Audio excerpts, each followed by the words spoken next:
profile dari Asia Pramulia sendiri mungkin juga bisa disampaikan kepada pemirsa seperti apa sih perusahaan ini, Pak? Perusahaan ini dibangun sejak tahun 91 oleh founder kami Pak Alexio, di mana dasar dari pembuatan industri ini, perusahaan ini didasarkan bahwa kita memiliki basic bahwa kita mau bermanfaat buat masyarakat sekitar. Nggak cuman kita sendiri sebagai industri atau bisnis mencari keuntungan untuk sisi kita aja. Tapi kita kepingin secara nggak langsung maupun langsung kita berdampak buat lingkungan. Baik terkait dengan CSR kita, kemudian di mana juga kita pemilihan bahan yang kita produksi itu merupakan bahan-bahan plastik yang memang mudah di-recycle. Jadi dari dasar tersebut kita berusaha memberikan secara tidak langsung manfaat yang cukup baik buat masyarakat. Di mana tidak cuman kita cuman cari keuntungan aja, tapi berusaha memberi dampak yang positif terhadap masyarakat dan juga terhadap karyawan kita juga, Pak. Seperti itu. Nah, lantas seperti apa update kinerja dari perseroan? Mungkin juga bisa disampaikan hingga saat ini itu capaiannya sudah sampai di tahap yang mana, Pak?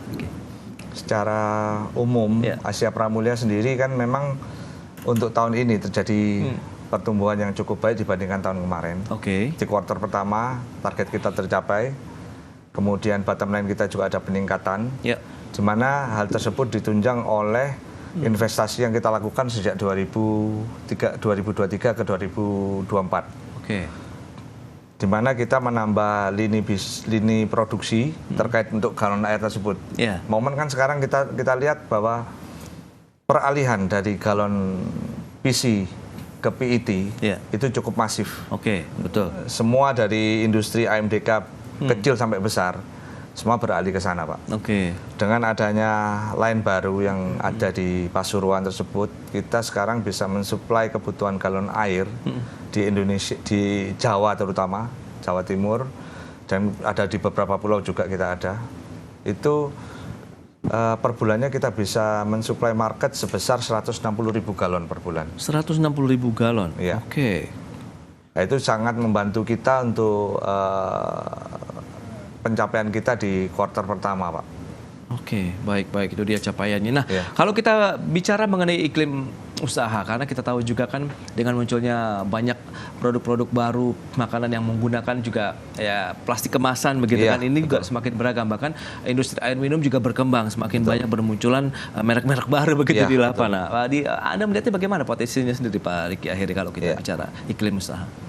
Iklim usaha untuk di dunia packaging saya rasa akan berkembang terus, Pak.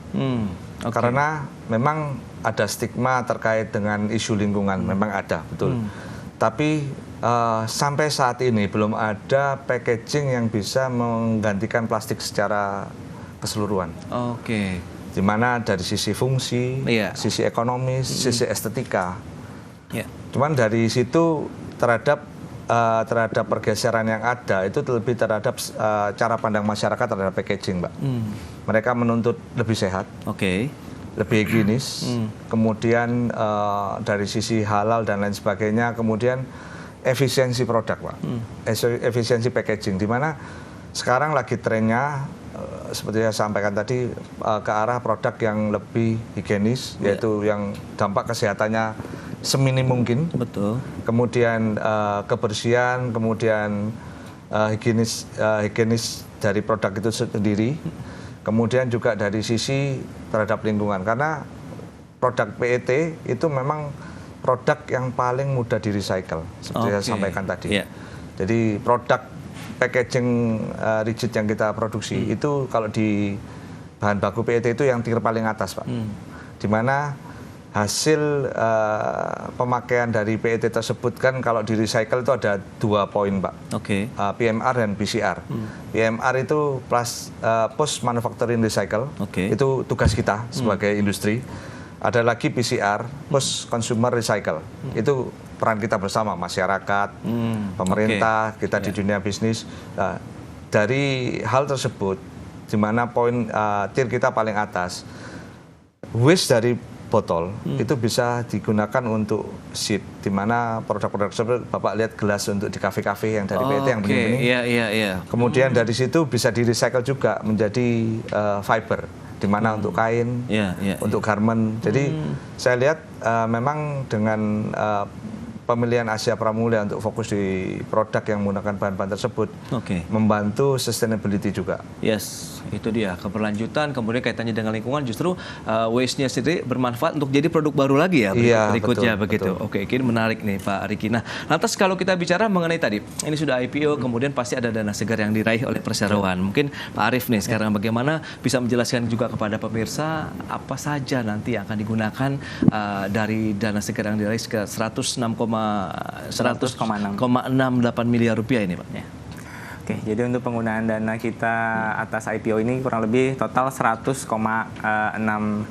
miliar ya. Jadi 50% kita untuk penambahan kapasitas produksi dengan investasi penambahan mesin-mesin yang memang kita khususkan untuk beberapa segmen, Pak. Jadi untuk makanan, kemudian untuk kemasan packaging cat, kemudian ada kemasan minyak goreng juga kita ada nambah kapasitas. Tapi untuk alokasi paling besarnya kita memang di segmen kemasan AMDK, di mana tadi yang disampaikan sama Pak Riki juga, kalau sekarang ini momennya kita untuk beralih atau kita investasi untuk menambah kapasitas kemasan AMDK, di mana pemberitaan-pemberitaan soal bahaya kesehatan atas zat berbahaya bisphenol E yang cukup masif ya di berita-berita sekarang, akhirnya kita menambah kapasitas untuk memproduksi kemasan yang lebih sehat, yaitu kita BPA free menggunakan material polyethylene terephthalate atau PET dengan kode resin 1.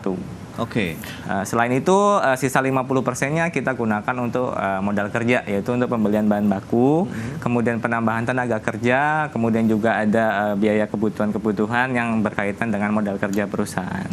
Berarti ada mesin-mesin baru yang akan didatangkan begitu Pak Arief nanti? Itu akan diwujudkan terrealisasi tahun ini kah atau bagaimana? Kita maksimalkan untuk direalisasikan tahun ini. Baik, nah bicara mengenai era digital ini menarik juga ya Pak Riki, bahwa kita tahu hampir semua perusahaan sudah mengadopsi begitu ya, gimana ini bisa meningkatkan efisiensi dari Asia Pramulya sendiri, bagaimana Pak? Terkait dunia digital Pak ya, bagi kami Asia Pramulya dunia digital itu cukup membantu kami Pak. Saya lihat ada dua sisi Pak, dari sisi keluar dan ke dalam. Kalau sisi ke dalamnya dengan adanya digitalisasi membantu kami untuk mempercepat prosedur dan proses kerja kami.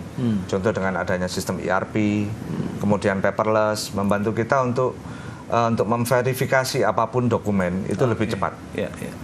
Dan juga kita pemakaian kertas cukup terbantu, nggak sebanyak yang sebelum-sebelumnya, sebelum digitalisasi.